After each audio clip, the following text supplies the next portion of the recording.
નવો પશ્ચિમી વિક્ષોભ સક્રિય થવાના કારણે દેશમાં ફરી એકવાર વખત કમોસમી વરસાદ અને બરફવર્ષા જોવા મળશે। પાકિસ્તાનની દિશાએથી આવતો બળવાન પશ્ચિમી વિક્ષોભ 20 જાન્યુઆરીથી ભારત ઉપર પ્રભાવિત થશે, જેના કારણે દેશના હવામાનમાં પૂર્ણ પરિવર્તન આવશે।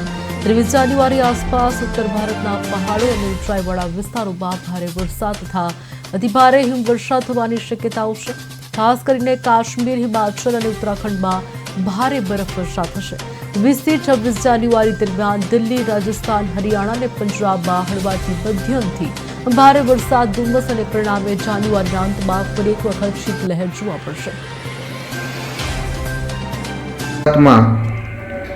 આપણે કમોસમી વરસાદ જોયો, ત્યાર પછી ફરી એક વખત આવા કમોસમી વરસાદની અને માવઠાની શક્યતા ઊભી થઈ છે।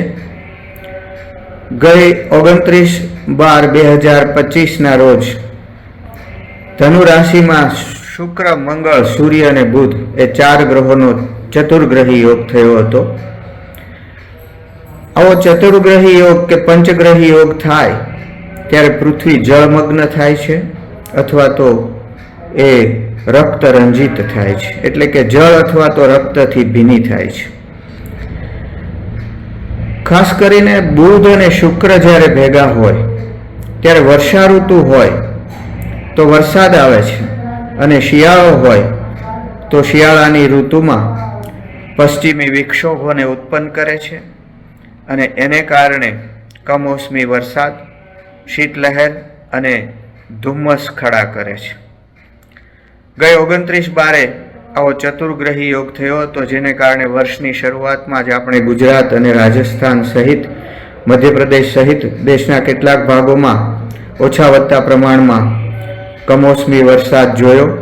હવે ફરી એક વખત તારીખ 17 જાન્યુઆરીના રોજ મકર રાશિમાં સૂર્ય, મંગળ અને બુધ, શુક્ર એકઠા થઈ રહ્યા છે।